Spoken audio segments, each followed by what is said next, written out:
नमस्कार, मैं निशा ठाकुर और आप देख रहे हैं मेट्रो मुंबई। वक्त हो गया है सुनिए जनाब का। तो आइए चर्चा करते हैं अहम मुद्दों पर जो इस वक्त मुंबई करों के लिए बेहद अहम है। तो आज हम 3 मुद्दों पर चर्चा करने वाले हैं। पहला ये जिस चीज़ का सभी को बेसब्री से इंतज़ार था, वो चीज़ ये है कि मुंबई धीरे धीरे अनलॉक की तरफ बढ़ रहा है। लगभग अगर बात की जाए तो मुंबई पूरी तरीके से अनलॉक हो चुका है। मुंबई में सब कुछ खुल चुका है, भले ही कोरोना नियमों के साथ 50% क्षमता के साथ, लेकिन लगभग सभी चीज को खोलने की अनुमति बीएमसी ने, राज्य सरकार ने मुंबई सहित पूरे महाराष्ट्र में दे दी है। हालांकि केंद्र सरकार लगातार राज्य सरकार को ये हिदायत पर हिदायत दे रहे हैं कि कोरोना नियमों के साथ इस वक्त लापरवाही ना बरती जाए, जो कि त्योहारों का सीजन आ रहा है और पिछले बार भी देखा गया था, दूसरी लहर के दौरान भी यही देखा गया था कि लापरवाही बरतने का नतीजा क्या हुआ था। लेकिन जो कि अब मुंबई और महाराष्ट्र में जिस हिसाब से आंकड़े सामने आ रहे हैं, अनलॉक के बावजूद, त्योहारों के बावजूद जिस हिसाब से आंकड़े सामने आ रहे हैं, उस हिसाब से साफ तौर पर लग रहा है। और साथ ही जिस तरीके से बीएमसी ने हलफनामा दायर किया है और ये दावा किया है, बीएमसी ने हलफनामा दायर किया है और ये दावा किया है कि अब मुंबई में कोरोना की तीसरी लहर नहीं आएगी।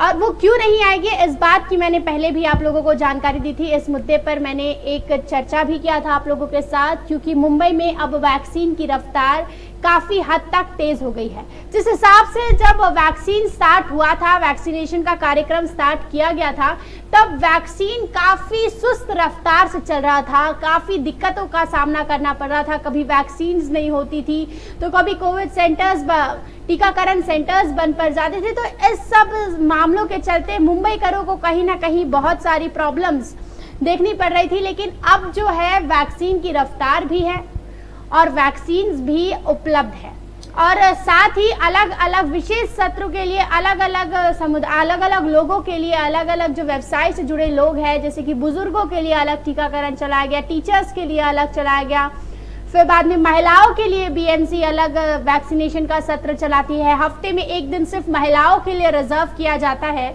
तो बीएमसी की जो ये सारी पहल है, वो कहीं ना कहीं मुंबई को वैक्सीन की रफ्तार देने के लिए बहुत बड़ी जिम्मेदारी निभाती है। बीएमसी जो लगातार नए प्रयोग करती रहती है, हाँ, हर तरह के लोगों के लिए एक विशेष वैक्सीनेशन सत्र चलाया जाता है, चाहे वो बच्चे हो, चाहे वो महिलाएं हो, चाहे वो पुरुष हो। क्योंकि एक स्टडी में जिस हिसाब से देखा गया था, अगर आप ऐप पर भी जाकर देखें, तो कोविशील्ड ऐप पर भी जाकर देखें, तो उस पर भी साफ तौर पर पता चलता है कि अगर मेंस के तुलना में फीमेल्स को अगर कंपेयर किया जाए वैक्सीन में, तो फीमेल्स को काफ़ी कम वैक्सीन लगी थी, जिसके आधार पर ये फैसला ले लिया गया।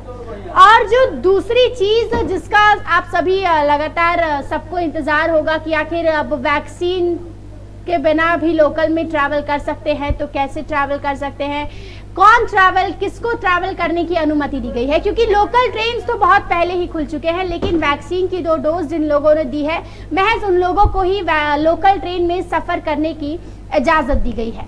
तो आपको बता दें कि आप सभी को पता होगा कि पूरे मुंबई में, महाराष्ट्र में स्कूल्स को खोल दिया गया है। स्कूल्स 4 अक्टूबर से ही खुल गए हैं। स्कूल और कॉलेज भी 20 अक्टूबर से खोलने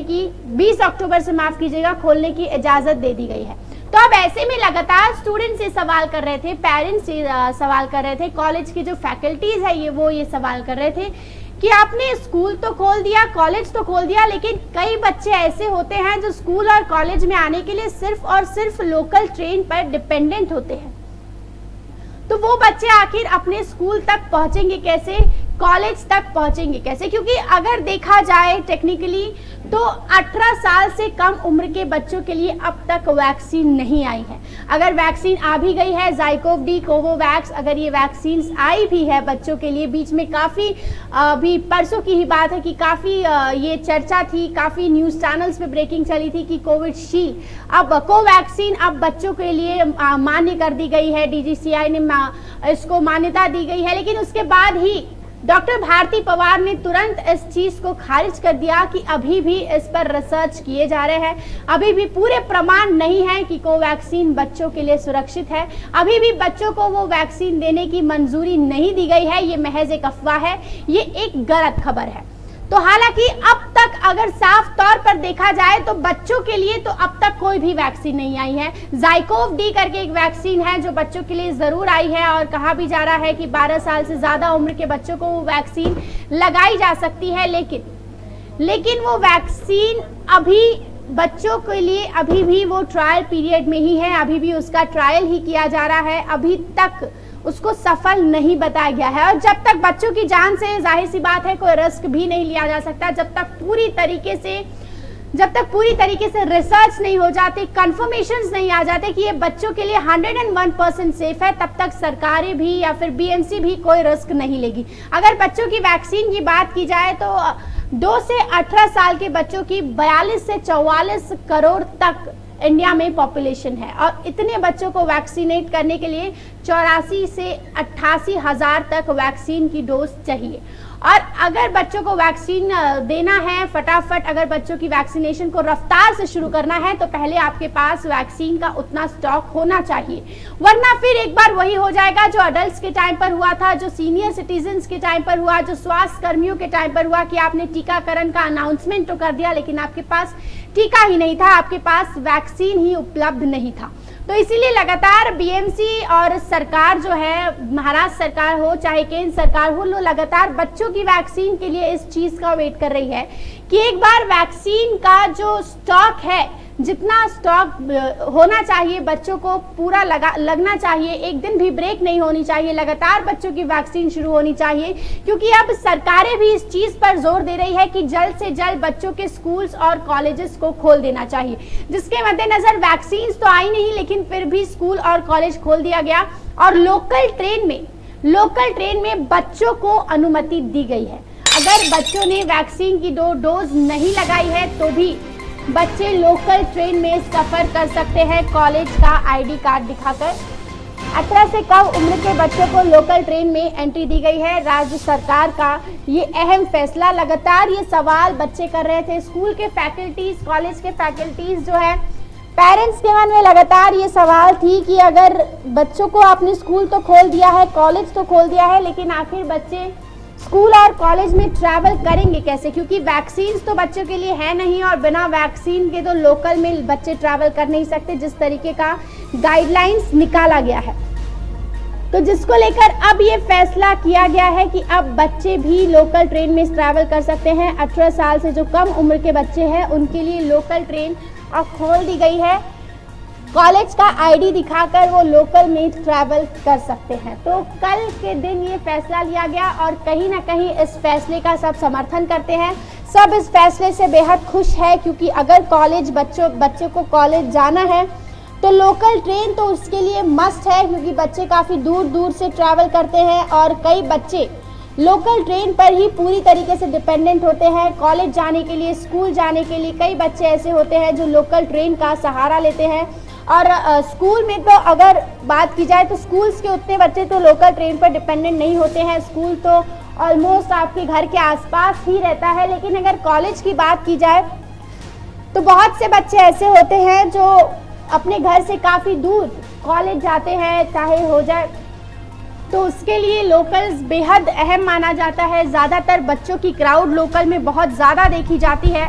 तो ये एक अहम फैसला लिया गया है कि 18 से कम उम्र के बच्चों के लिए लोकल ट्रेन खोल दिया गया है। अगर अब कई लोगों का सवाल होगा वैक्सीन नहीं आई है, तो अब आप अपना आईडी दिखाकर लोकल में ट्रैवल कर सकते हैं। आईडी कार्ड दिखाने के बाद आपको लोकल ट्रेन में जाने दिया जाएगा, आपको कोई भी रोक नहीं सकता, क्योंकि राज्य सरकार ने इसको लेकर अहम फैसला और दिशा निर्देश भी अब जारी कर दिए हैं। अब लोगों को लगातार इस चीज का इंतजार है कि बच्चों के लिए तो खोल दिया गया, स्टूडेंट्स के लिए तो खोल दिया गया, आम आदमियों के लिए भी, सभी के लिए खोल दिया जाए, क्योंकि अगर देखा जाए तो लोकल ट्रेन में अभी भी सामान्य दिन जैसे ही भीड़ होते हैं, लेकिन कोरोना के मामलों में कोई भी इजाफा किसी भी तरीके का ये नहीं देखा जा रहा है कि टेंशन भरा मामला जो है वो अभी फिलहाल सामने नहीं आ रहा है। तो लोग लगातार राज्य सरकार से यही उम्मीद कर रहे हैं। और जिस तरीके से स्वास्थ्य मंत्री राजेश टोपे ने कहा कि हो सकता है कि मुख्यमंत्री उद्धव ठाकरे दिवाली के बाद अनलॉक को लेकर और एक कोई बड़ा कदम उठाए, वो दिवाली के बाद अनलॉक को लेकर एक बड़ा कदम उठाने वाले हैं।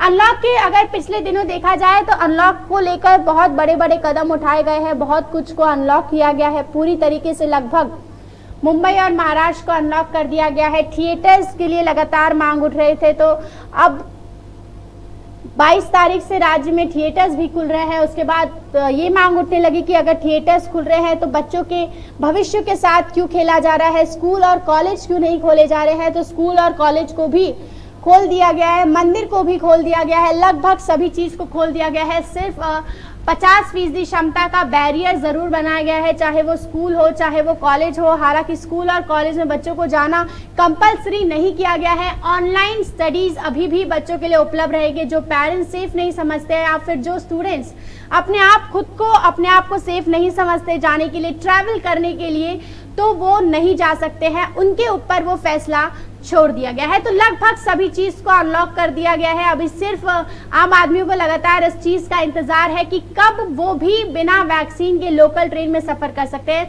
हालांकि अगर बात की जाए तो वैक्सीन की रफ्तार अभी काफी तेज है, तो लगभग बहुत से लोगों का वैक्सीनेशन तो हो ही गया है और अभी वैक्सीन की कमी भी नहीं है। तो जो लोग वैक्सीन लगवाने जाते हैं उन्हें वैक्सीन मिल भी जाती है।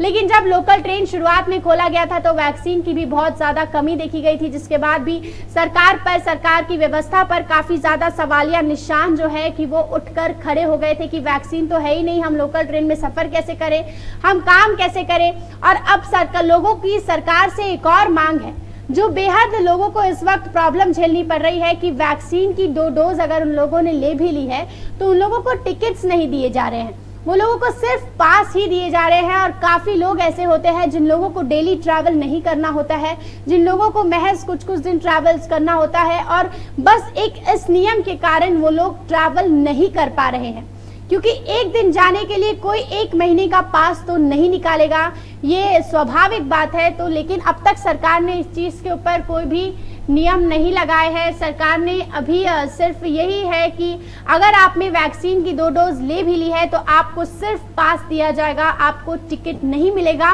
वो भी बाकायदा आप वैक्सीनेटेड हो इस चीज का सर्टिफिकेट दिखाएंगे तो ही। और बच्चे तो अपना आईडी दिखाकर लोकल में ट्रैवल कर सकते हैं। तो बढ़ते हैं आज के हमारे दूसरे मुद्दे की तरफ, जो कि इस वक्त काफी गरमाया हुआ है। आर्यन खान की अगर बात की जाए तो आर्यन खान को कल बेल तो नहीं मिली, उनके फैसले को सुरक्षित रख लिया गया है।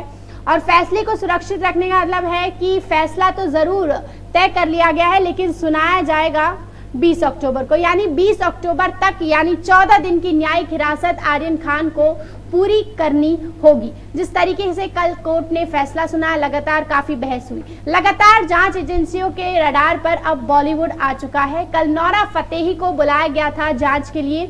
सुकेश चंद्रशेखर जो रंगदारी 200 करोड़ घोटाले का मामला है, मनी लॉन्ड्रिंग का मामला है, उसके लिए कल नोरा फतेही को समन भेजकर बुलाया गया था। और नोरा फतेही को जिस हिसाब से समन भेजा गया, नोरा फतेही वहां पर मौजूद भी हुई, ईडी के सामने पेश भी हुई और उन्होंने बकायदा ईडी के जांच में सहयोग भी किया। लेकिन अगर जैकलीन फर्नांडिस की बात की जाए तो जैकलीन फर्नांडिस ईडी के जांच में किसी भी तरीके से सहयोग नहीं कर रही है। जैकलीन फर्नांडिस को इससे पहले 27 सितंबर को भी समन भेजा गया था, लेकिन उस वक्त भी जैकलीन पेश नहीं हुई थी। और आज भी नोरा के बाद कल जैकलीन को समन भेजा गया था और नोरा तो जरूर पेश हुई और जैकलीन को आज पेश होना था ईडी के ऑफिस में सुकेश चंद्रशेखर 200 करोड़ घोटाले के मामले में, लेकिन जैकलीन फर्नांडिस आज भी पेश नहीं हुई। कहीं ना कहीं जैकलीन फर्नांडिस पेश ना होकर अपनी ही मुश्किलें लगातार बढ़ा रही है, क्योंकि पहले जब जैकलीन फर्नांडिस को पूछताछ के लिए बुलाया गया था तब महज इस अंदेशे से बुलाया गया था कि जैकलीन विक्टिम है, जैकलीन के साथ भी सुकेश ने किसी भी तरीके की ठगी की है, क्योंकि सुकेश जैकलीन के कांटेक्ट में थी लगातार, तो जिसके चलते उनसे लगातार जैकलीन से पूछताछ करने की ईडी कोशिश कर रही है, लेकिन जैकलीन किसी भी तरीके से ईडी के जांच में सहयोग नहीं कर रही है। जैकलीन ईडी के आज भी पेश नहीं हुई और 27 सितंबर को भी वो पेश नहीं हुई थी। लगातार जैकलीन अपनी ही मुश्किलें बढ़ाती जा रही है। अब देखना यह है कि अब क्या वापस ईडी समन भेजती है जैकलीन को या नहीं, क्योंकि इस मामले में अब जैकलीन को एज अ विक्टिम नहीं देखा जा रहा है, बट एज अ आरोपी देखा जा रहा है कि वो भी सुकेश से सारे मामले में मिली हुई थी। अब देखना यह है कि अगला नंबर इन दोनों के बाद किसका होता है। अभी के लिए फिलहाल इतना ही। कल फिर ठीक 2:30 बजे मेरी आपसे मुलाकात होगी सुनिए जनाब में किसी नए मुद्दे के साथ। तब तक के लिए देखते रहिए मेट्रो मुंबई। धन्यवाद।